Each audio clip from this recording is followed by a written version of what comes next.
Student, आज हम start करने वाले हैं पीपल एज अ रिसोर्स। क्या यूज़ करेंगे? आज का जो चैप्टर है बहुत ही स्पेसिफिक चैप्टर है। इसमें हमें पता चलता है कि पीपल किस तरीके से एक रिसोर्स है। ठीक है, पीपल मतलब जो इंसान है वो किस तरीके से एक रिसोर्स बन जाती है दूसरे इंसान के लिए, उस चीज़ की स्टडी हम करेंगे यहाँ पर। ओवरव्यू का मतलब क्या होता है कि हम इस चैप्टर में पढ़ने क्या वाले हैं एक्चुअल में। ठीक है, The chapter people as a resource is an the effort to explain the population as an the asset for the economy rather than a liability। अब देखो दो टर्म आई है। फर्स्ट ऑफ ऑल क्या आई है? एसेट। एसेट का मतलब क्या होता है? जो पैसा हम यूज़ करते हैं। ठीक है, लाइबिलिटी का मतलब होता है पैसा तो है लेकिन वो कहाँ है? रखा हुआ है, उसे यूज़ नहीं कर रहे। जैसे एग्जाम्पल के लिए लेते हैं, एग्जाम्पल के लिए हम किसी प्लॉट को लेते हैं। ठीक है, जब उस प्लॉट पर मकान बन जाता है तो उससे रेंट जो आता है तो वो क्या होता है? एसेट होता है। ठीक है, लेकिन लाइबिलिटी क्या है? वो प्लॉट केवल बना नहीं है, बस डला है, तो वो लाइबिलिटी है। क्या है? Liability. Population become a human capital when there is the investing made in the form of the education, training, medical care. In fact, the human capital is the stock of the skill and the productive knowledge and the embodies in them। देखो कोई भी चीज़ resource कैसे बनती है? यहाँ पर हम population की बात करें, पॉपुलेशन मतलब ग्रुप ऑफ पीपल, उसकी बात कर रहे हैं। तो इसमें क्या कह रहा है कि ह्यूमन कैपिटल कैसे बनती है। अब ह्यूमन कैपिटल कैसे बनती है? जब उसके अंदर इन्वेस्टमेंट किया जाता है। क्या किया जाता है? इन्वेस्टमेंट। किसकी फॉर्म में किया जाता है? देखो इन्वेस्टमेंट का मतलब ये नहीं होता कि हमने उसमें मतलब पैसे लगाने हैं। जैसे हम एजुकेशन है, ट्रेनिंग है, मेडिकल है, स्किल है, ये सारी चीज़ें अगर हम किसी को दे दें तो क्या बन जाएगी? उसके अंदर स्किल आ जाएगी, प्रोडक्टिविटी आ जाएगी, नॉलेज आ जाएगी। इन सारी चीज़ों को मिला करके ह्यूमन कैपिटल बनती है। People as a resource is a way of the referring to the country working people in a term of the existent productivity, skill and abilities. ठीक है, अब पीपल एक रिसोर्स है, इसका सही तरीका क्या है? किस तरीके से हम इसे रेफरेंस करेंगे? रेफरेंस करने का मतलब ये है कि किस तरीके से हम बताएंगे कि उसमें कि वो एक वो रिसोर्स हो गया है, तो उसमें स्किल होनी चाहिए और एबिलिटी होनी चाहिए। Looking at the population form of the productive asset emphasizes the ability to contribute to the creation of the gross domestic product। यानी कि कुछ कंट्री, कुछ पीपल, कुछ पॉपुलेशन ऐसी है जो क्या है, देश के लिए ग्रॉस डोमेस्टिक प्रोडक्ट में क्या करती है?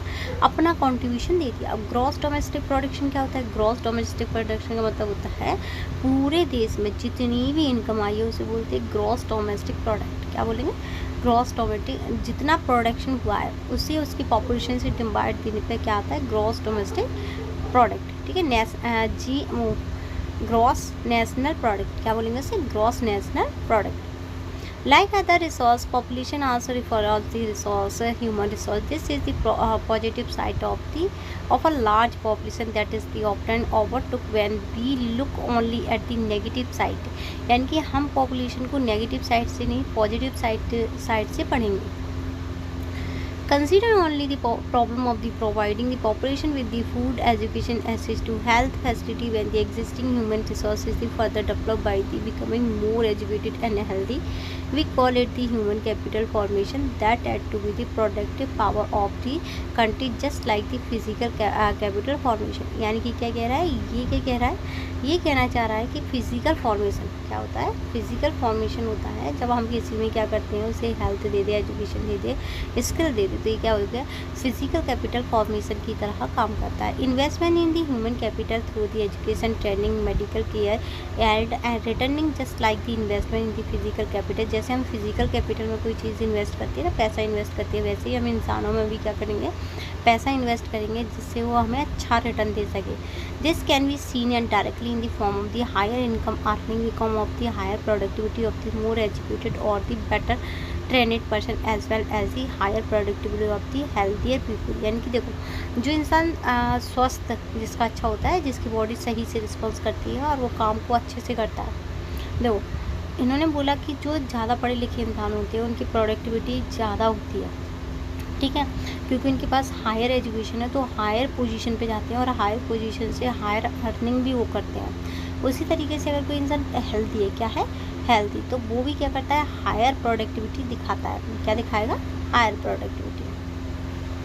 देखो, India green revolution is an the domestical example of how the input of the greatest knowledge in the form of the improve production technology can rapidly increase the productivity of the scarce land resource. India, its the revolution is the striking instance of how the importance of human capital has to come acquire the higher position than that of the material plant and the machinery. देखो, India में ना green revolution जब बढ़ी ना तो बहुत ही domestic तरीके से बढ़ी, इतनी डोमेस्टिकल तरीके से बढ़ी कि हमने बहुत कम स्कार्स का मतलब क्या होता है, बहुत कम लैंड और बहुत ज़्यादा हमने प्रोडक्टिविटी की, इतनी कि हम अपने लोगों को क्या दे सके थे, खाना दे सकते थे। तो उसमें हमने क्या बढ़ाया था, देखो मटेरियल दिया, प्लांट दिए, मशीनरी दी और क्या किया, नॉलेज का सही तरीके से यूज़ किया। ये planning commission government of India द्वारा क्या है, एक रिपोर्ट है जिससे हमें पता चलता है।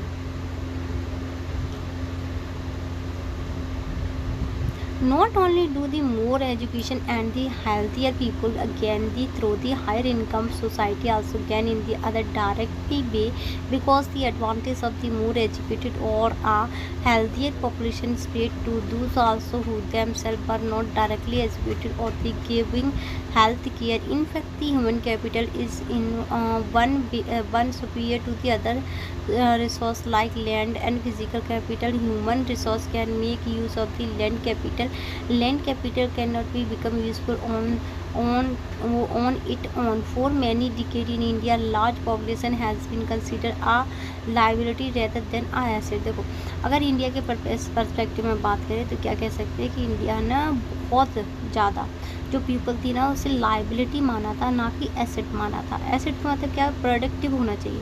लाइबिलिटी का मतलब क्या है प्रोडक्टिव हो सकता था लेकिन वो केवल और केवल कर नहीं रहा है उस काम को, ठीक है। बट a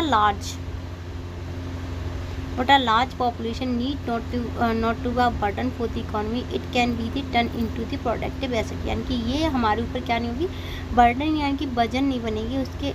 अगर ये प्रोडक्टिव होगी तो हमारे लिए क्या होगा, ये एसेट आएगा। क्या बन के आएगा, asset. Investment in the human capital, for example spending resource और एजुकेशन, हेल्थ फॉर दी और training of industrial and agriculture worker in the modern technology, useful scientific research and so on. यानी कि देखो, हमें क्या देनी है, उन्हें एजुकेशन देनी है, स्किल देनी है और बहुत ज़्यादा इन्वेस्टमेंट करना है किस उसकी हेल्थ में, ट्रेनिंग में, इंडस्ट्री, एग्रीकल्चर, जितने भी लोग हैं उन्हें स्पेसिफिक नॉलेज देनी है एक फील्ड की।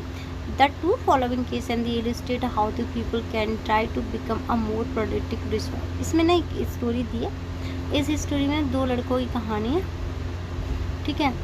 और उस कहानी में ये बताया गया है कि एक इतना प्रोडक्टिव था जो बाहर जा कर के क्या कर रहा है, काम, क्योंकि वो हेल्थी था। दूसरा ऐसा था जो ना हेल्दी नहीं था तो उसकी इनकम कम थी, ठीक है। तो ये एक्टिविटी आप लोग पढ़ लेना। एक्टिविटी नहीं, स्टोरी, केस स्टडी है, स्टोरी ऑफ विशाल और स्टोरी ऑफ शकाल, दोनों की पढ़ लेना, ठीक है। In the two cases study we saw the Sakal went to school and Vishal did not. देखो, सकाल क्या था, स्कूल गया था, जबकि विशाल स्कूल नहीं गया था। सकाल वॉज दी फिजिकली स्ट्रॉन्ग, सकाल कैसा था, बहुत ज़्यादा फिजिकली स्ट्रॉन्ग, स्कूल भी गया था एंड हेल्थी था। There was no need for him to visit the doctor frequently, उसे बार बार डॉक्टर के पास नहीं जाना पड़ता था। Vishal was a patient of the जबकि जो विशाल था वो क्या था, आर्थराइटिस का पेशेंट था।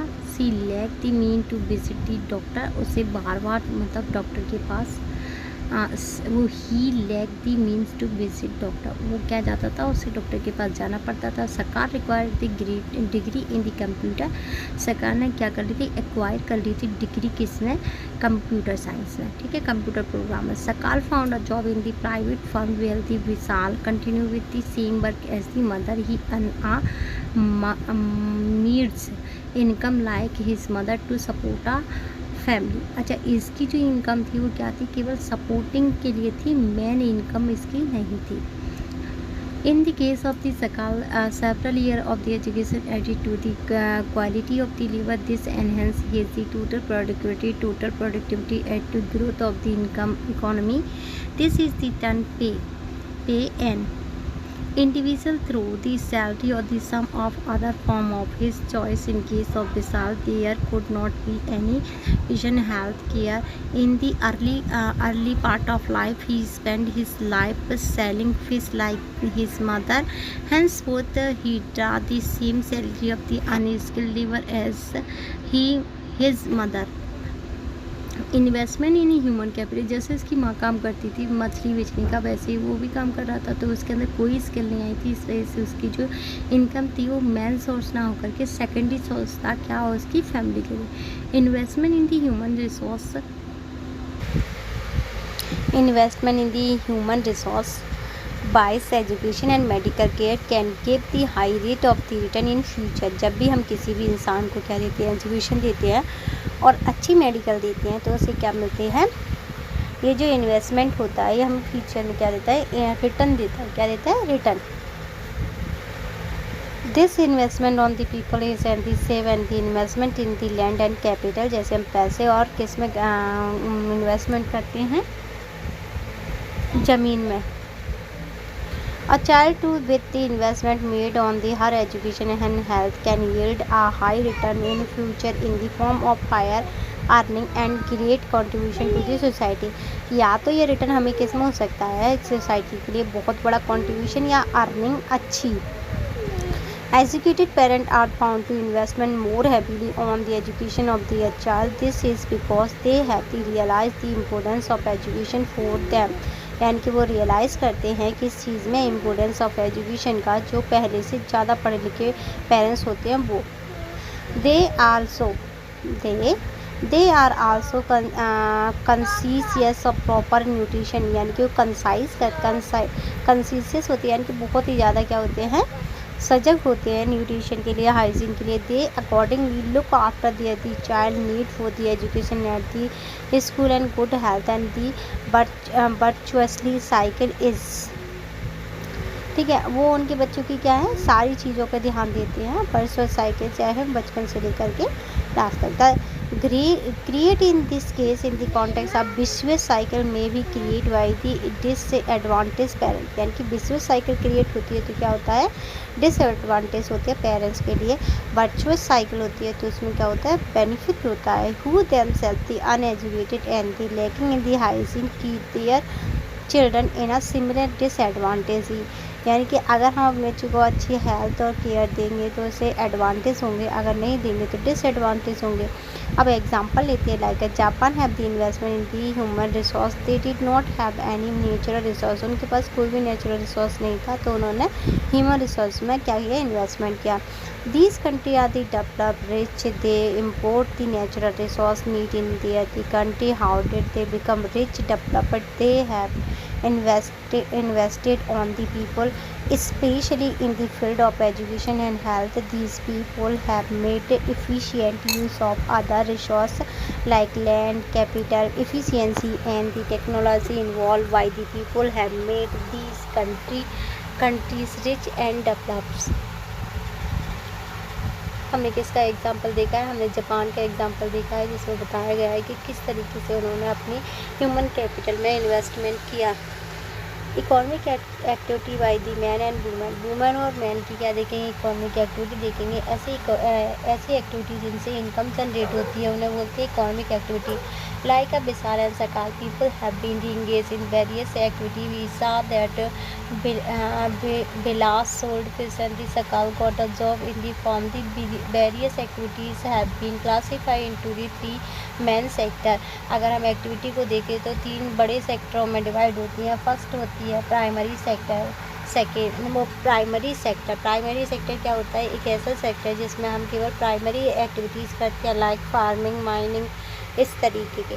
सेकेंडरी सेक्टर में क्या होती है, मैन्युफैक्चरिंग होती है, जैसे वुरस manufacturing, TV manufacturing, fan manufacturing. Tertiary activities में क्या होता है, जब हम अपनी सर्विस देते हैं, जैसे एग्जांपल के लिए देखेंगे, प्रिंसिपल क्या दे रहा है, अपनी इस सर्विस दे रहा है, क्या दे रहा है, service. Primary activity sector include the agriculture, forestry, animal husbandry, fishing, poultry farm, mining and the quarrying. Manufacturing is included in the secondary sector. Trade, transport, communication, banking, education, health, tourist service, insurance are included in the tertiary sector. The activity in this sector result in the execution of goods and service. These activity add a value to the nation income. यानी कि ये जितनी भी activity क्या करती है, देश की इनकम में अपना कंट्रीब्यूशन देती हैं. These activity are called the economic activity. ऐसी एक्टिविटी जिनसे क्या हो, इनकम जनरेट हो, उन्हें बोलते हैं economic activity. Economic activity have the two type, market activity and the non market activity. Market activity involve in the remuneration to the anyone who prefer activity perform for the paid or profit. Market activity इन्हें कहते हैं जिन्हें केवल हम किसके लिए, profit के लिए करते हैं. These include the production of the goods और service, include the government service. ये क्या है, मार्केट गवर्नमेंट सर्विस. ये क्या है,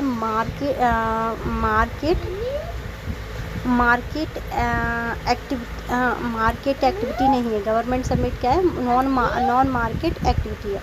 including government service, non market activity are the products for the self consumption. These can, ऐसी एक्टिविटी जो कि अपने कंजप्शन के लिए ही की जाती हैं. नॉन मार्केट एक्टिविटी कैसी एक्टिविटी होती है, जो अपने लिए की जाती है. केवल किसके लिए की जाती है, अपने लिए. Conception and process of the primary product and the on account production of the fix acid. ये क्या होता है, जिसमें केवल हम अपने लिए प्रोडक्शन करें, हम ही कंजप्शन करें, हम ही प्रोसेसिंग करें, उसे बोलते हैं नॉन फार्मिंग एक्टिविटी. क्या बोलेंगे उसे, एक्टिविटी. देखो ये जो एक्टिविटी एक दी है ना, विजिट अ विलेज और कॉलोनी, इसे आप खुद करना, ठीक है. क्योंकि कभी कभी ना जो रीडिंग होती है ना, उससे ही हमारा माइंड डेवलप होता है.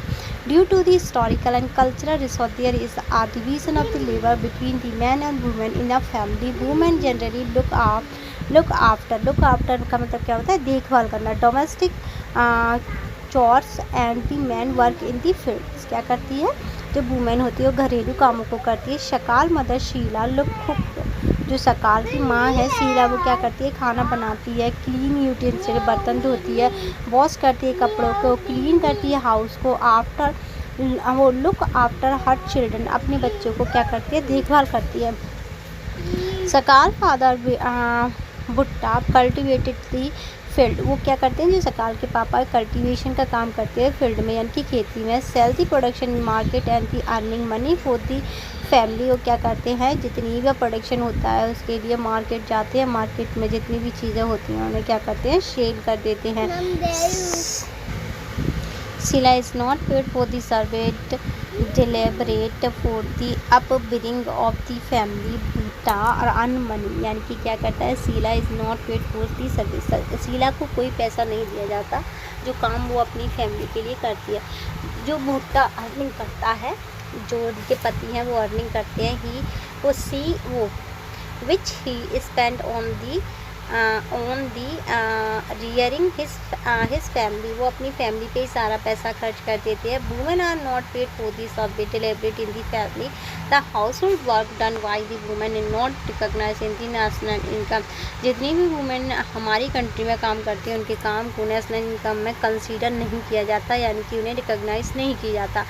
Gita mother of Vishal earning and the income by the selling fish thus are paid for their work. When they enter the labor market, they are earning like that of their the male counterpart in the determined on the basis of the education and skill. जो किसकी माँ थी, विशाल की जो माँ थी, वो क्या करती है, फिश बेचने का काम करती है. तो उनकी जो इनकम है उसे क्या किया जाएगा, इनकम को कंसीडर किया जाएगा.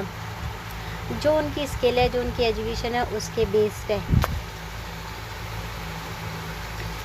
Education help individual to make better. Education क्या बनाती है, हमें अच्छा इंसान बनाती है, और इसके अलावा अच्छा अर्निंग पर्सन भी बनाती है. Use of the economic opportunity available before him. यानी कि उनके पास इकोनॉमिक अवेलेबिलिटी थी, जिसकी वजह से वो अर्निंग करती हैं.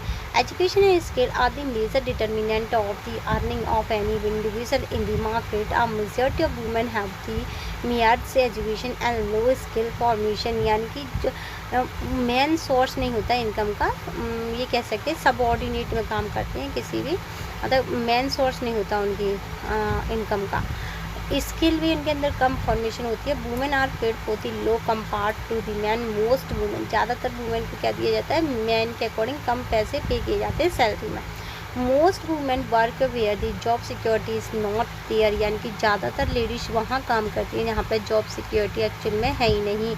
Various activity related to the legal protection is the मेयर्स, यानी कि लीगल प्रोटेक्शन ही नहीं है, ऐसी जगह वो काम करती हैं। Employment in this sector is the characterise by the irregular and low income. Irregular है और लो इनकम है बहुत। In this sector there is and the absence of the basic facility, इनके पास बेसिक फैसिलिटी नहीं रहती, जैसे like maternity leave, children care and other social security system. However the women with the high education and skill formation, बहुत ज़्यादा education हो, skill formation हो, are paid at the पर विद द मैन, यानी कि मैन के बराबर ही उसकी क्या हो, इनकम हो। Among the organise the sector, यानी कि ये ऑर्गेनाइज करे सेक्टर को, teaching and medicine attract them the most. Some women have the entered administration, यानी कि कुछ वुमेन की इसमें काम करें एडमिनिस्ट्रेशन में, and other service include job that need a high level of the scientific and technological competence, यानी कि उन्हें क्या चाहिए, जो एडमिनिस्ट्रेशन का काम कर रही हैं उस काम को बहुत अच्छी से लीड करती हैं, टेक्नोलॉजिकल कंपेटेंस चाहिए, यानी कि कंपैरिजन चाहिए। आज के और सिस्टर और classmate what she would like to take up ऐसा करियर, अपनी बहन और अपने दोस्त से पूछो कि किस तरीके का करियर वो आगे चूज़ करना चाहती हैं। The quality of population depended upon the literacy rate, यानी कि जो क्वालिटी है, अगर वो क्वालिटी अच्छी है तो किस पे डिपेंड करेगी, वो डिपेंड करेगी लिटरेसी रेट पे। किस पे डिपेंड करेगी, लिटरेसी रेट पे। किस पे डिपेंड करेगी, quality of population. Quality of population का मतलब होता है कि किस तरीके की क्वालिटी होगी पॉपुलेशन की। The quality of population depended upon literacy rate, यानी कि सबसे पहले जो क्वालिटी डिपेंड करेगी वो करेगी लिटरेसी रेट पे। Health of a person indicate by the life expectancy. Life expectancy का मतलब क्या होता है कि कितने साल मैक्सिमम वो जिएगा। And skill formation acquired by the people of the country. The qualities of the population ultimately decide the growth rate of the country, यानी कि पॉपुलेशन की जो क्वालिटी होती है वो ग्रोथ रेट को डिसाइड करने का काम करती है। Literate and healthy person population are the asset. जो पढ़ी लिखी और स्वस्थ पॉपुलेशन होती है वो क्या होती है, एसेट होती है। एसेट का मतलब क्या होता है, वो पैसे की तरह है। इसके education, Sakal education is the initial year of his life, bore him the fruit in the later year in the term of the good job and salary बी सा। Education was an important input for the growth of Sakal. It opened new horizon for him, provide a new aspiration and development value of the life. Not only for the Sakal, education contribution toward the growth of society, also it enhance क्या करता है, देखो contribution देते हैं हम किसका, society. अगर society की ग्रोथ करानी है तो हमें सबसे ज़्यादा एजुकेशन ही उसे प्रोवाइड करानी है।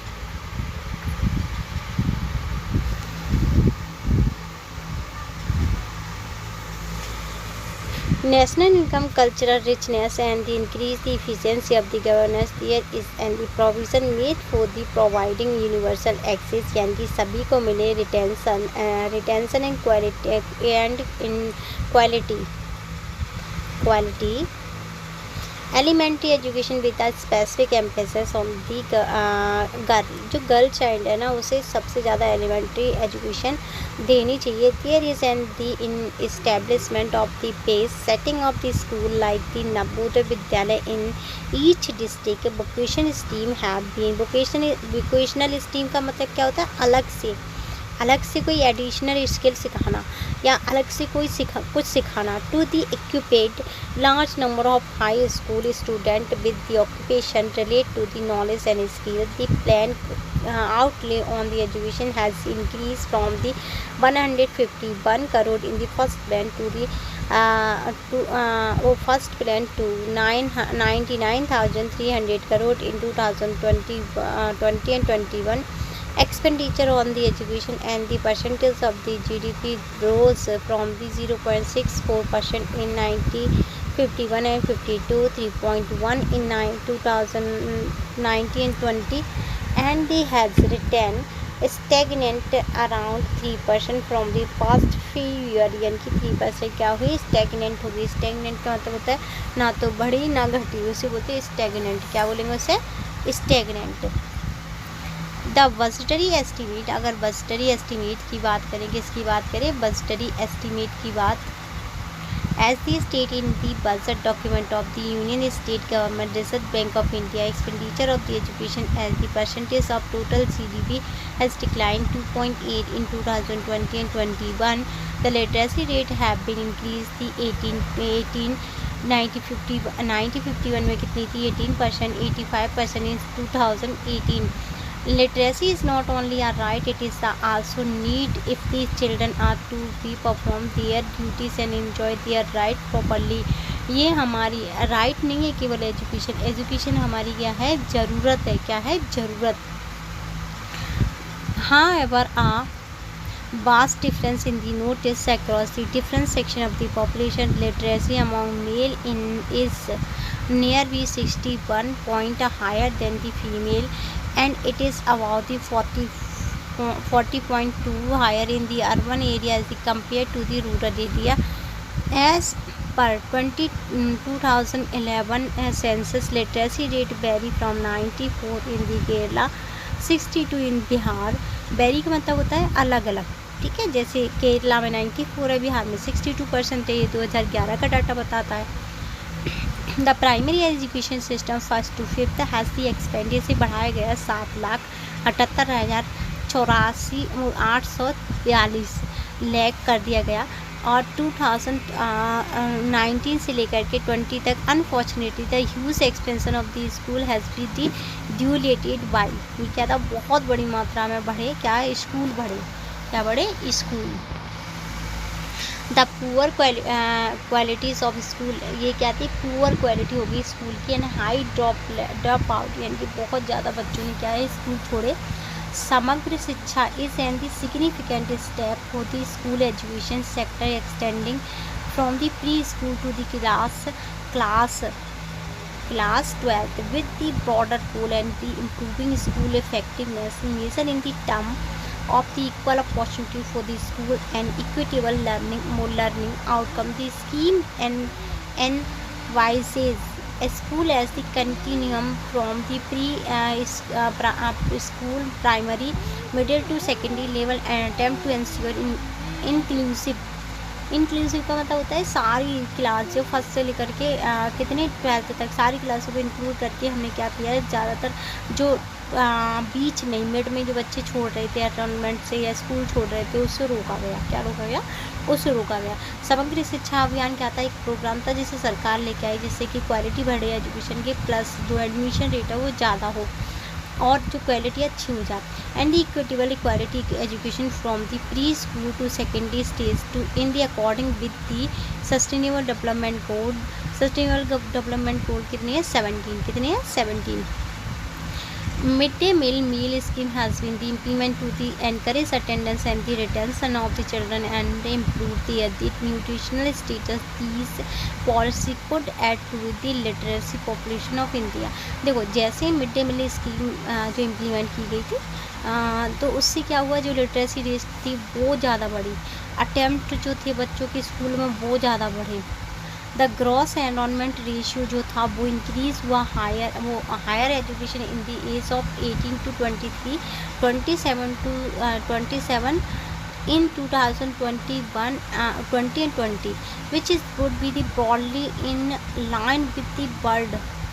दुनिया की बात करें, एवरेज दी स्ट्रेटेजिकल फोकस किस पे किया गया, access, quality, adoption, state specific curriculum modification यानी कि change, vocationalisation and networking on the use of the information technology. Information technology, vocationalisation का मतलब क्या था, स्पेसिफिक नॉलेज किसी भी उसमें फील्ड में देना। कैरिकुलम का मतलब होता है, कैरिकुलम का मतलब होता है जो हम वोकेशनल चीज़ें दे रहे हैं उनको ही मॉडिफाई, चेंज करना।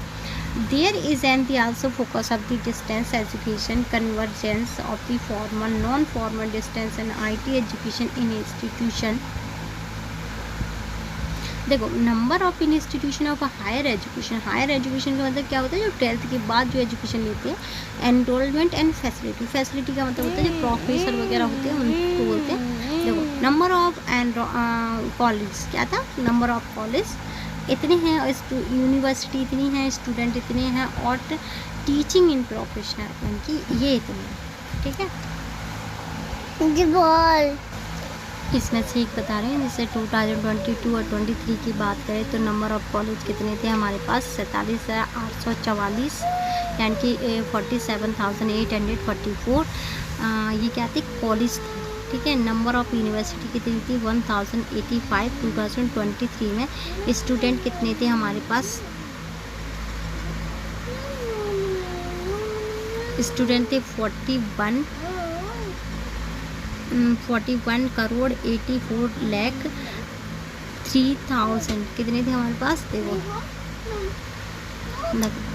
कितने थे, 4 करोड़ 18 लाख 43, 4 करोड़ 18 लाख 43,704 स्टूडेंट थे उसमें। ठीक है, और यहीं पर अगर प्रोफेसर की बात करें तो कितने थे, कितने थे 15,10,957। ये हमारे पास क्या थे, प्रोफेसर थे पढ़ाने वाले। अब यहाँ से देखें क्या कह रहा है, over the past 60 years there has been a significant growth in the number of the university and institution of higher learning in the specialized area. Let us read the table to see the increase in the number of college, university, enrollment of student and recruitment of the teacher 1951 to 2020। अब यहाँ पे जो question है इसे खुद करने की कोशिश करना, नहीं तो अगले वाले सेशन में आपको ये करा दूँगी। Help firm and maximum profit, do you think any firm would be induced to employ people who might not work efficiently and healthy worker because of ill? यानी कि क्या कहना चाह रहा है कि अगर हम एक हेल्थी पीपल को क्या करते हैं, हायर करते हैं, और देन एक किसको, नॉन हेल्थी पीपल को हायर करते हैं, तो दोनों को जो सैलरी हो तो बराबर ही देनी है, लेकिन प्रोडक्टिविटी दोनों की क्या हो जाएगी, अलग अलग हो जाएगी। क्या हो जाएगी, अलग अलग हो जाएगी। To maximum his and the output to the overall growth of the organism. Indeed, health is the indispensable basis for the realized one well-being, and henceforth the improvement in the health status of the population has been the priority of the country. Our national policy to aim and the improvement the accessibility of the healthcare, family welfare and nutritional service with the special focus on the underprivileged segment of the population. Over the last 5 decade, अगर last 5 decade यानी कि 50 साल की बात करें तो India ने बहुत ही ज़्यादा हेल्थ इंफ्रास्ट्रक्चर था उसे क्या किया है, डेवलप किया है। मैन पावर रिक्वायरमेंट हमारे प्राइमरी सेक्टर में होती है, सेकेंडरी में, टर्शियरी में, in government as well as in the private sector.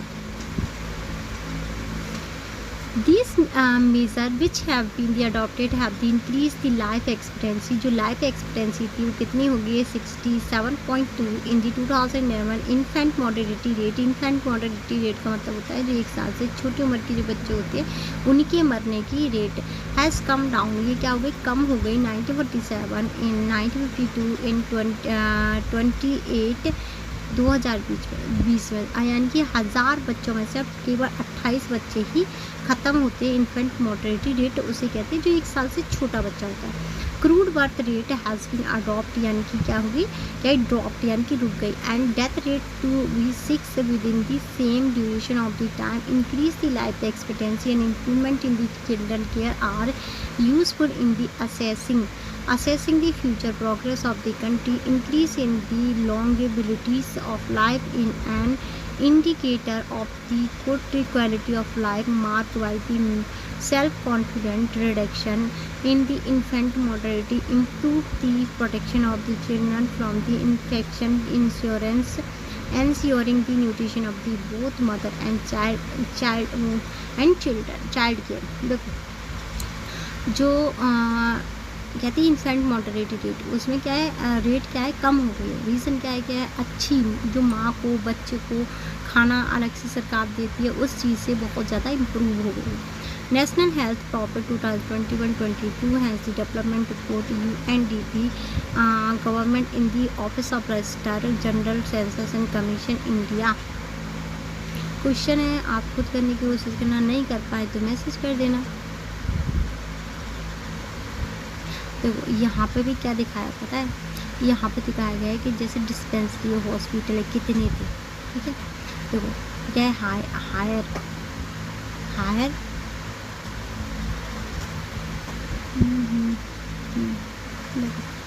सब centre PSP primary health centre, ये क्या होगा हमारा, ये है PSP primary health centre, sub centre और क्या है सेंटर।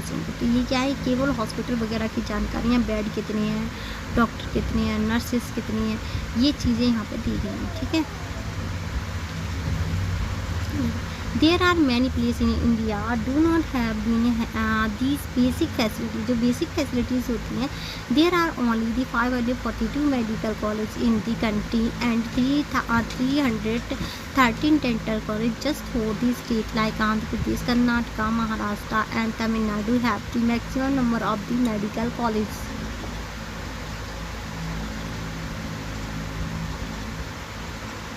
देखो अनएम्प्लॉयमेंट क्या होता है, अनएम्प्लॉयमेंट जिसके पास क्या नहीं हो, काम ही ना हो। Sakal mother Sheela look after the domestic chores and children and help her the husband in the field. Sakal brother Jitu and sister Situ spend time there the playing and the roaming. Can you call the Sheila or Jeetu or Situ unemployed? It's not why.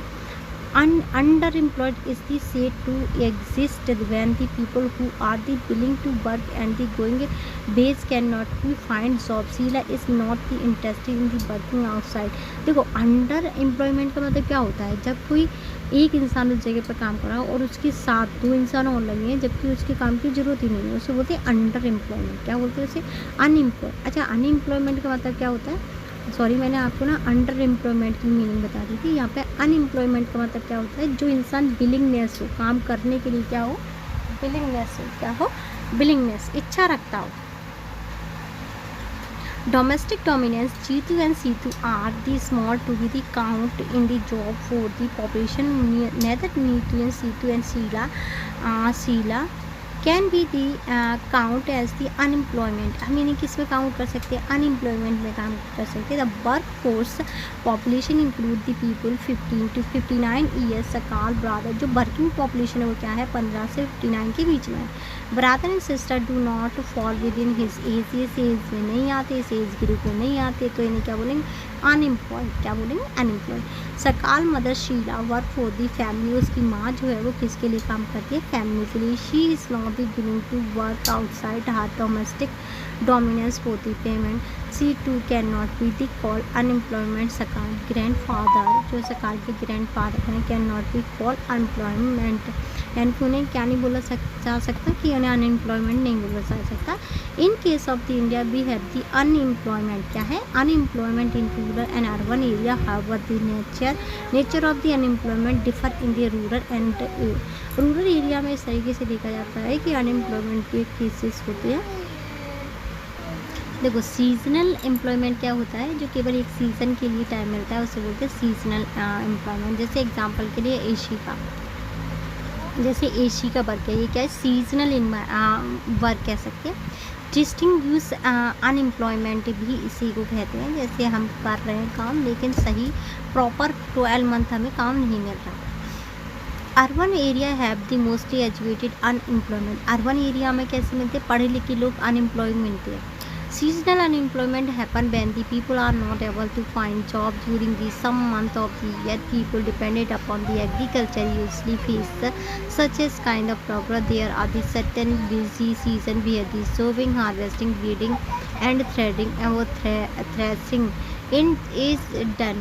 Certain month do not provide much work to the people dependent on the agriculture. In case of the distinguished unemployment, people appear to be employed. They have agriculture plot where they find work. There usually happen among the family member engaged in the agriculture activities. The work require the service of 5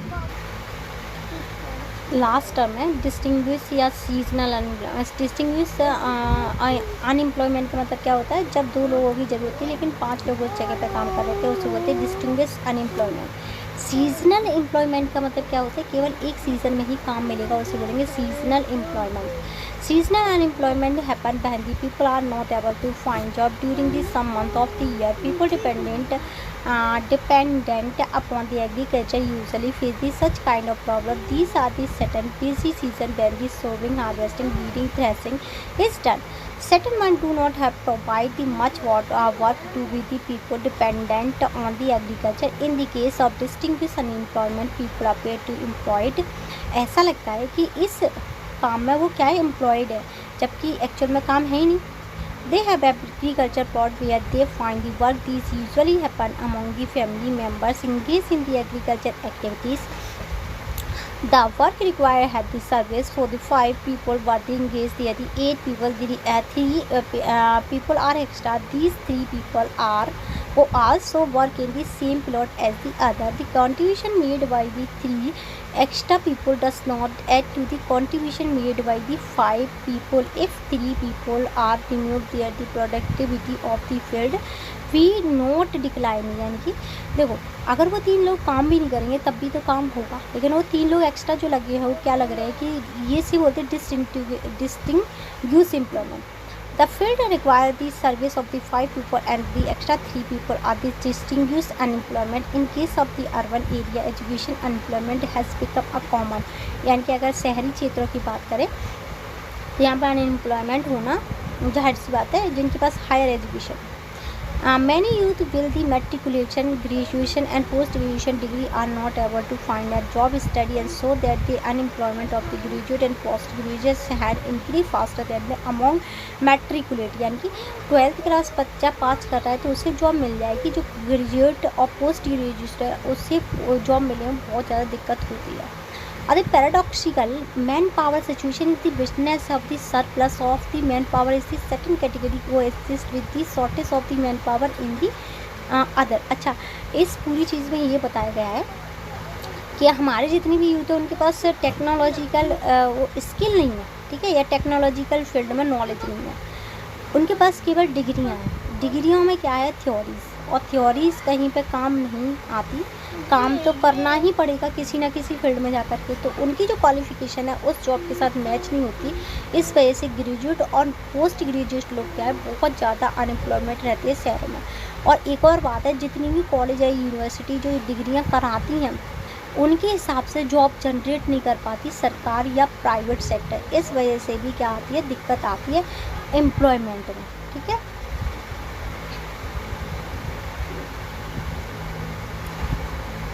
Unemployment tend to increase in economic overload, the dependence of the employment on the working population increase the quality of life of the individual as well as society is the adversely affected. When a family has to live on the bare subsistence level, there is the generally decline is the health status and the rising withdrawal from the school system। देखो अगर हम society के level से रहना start करें तो हमारी जो लिविंग ऑफ स्टैंडर्ड है वो सोसाइटी के मतलब जिस तरीके की सोसाइटी आज के टाइम में रिक्वायर करती है, तो हमारे पास बहुत ज़्यादा पैसा विड्रॉवल हो जाएगा और बच्चे स्कूल भी छोड़ना स्टार्ट कर देंगे।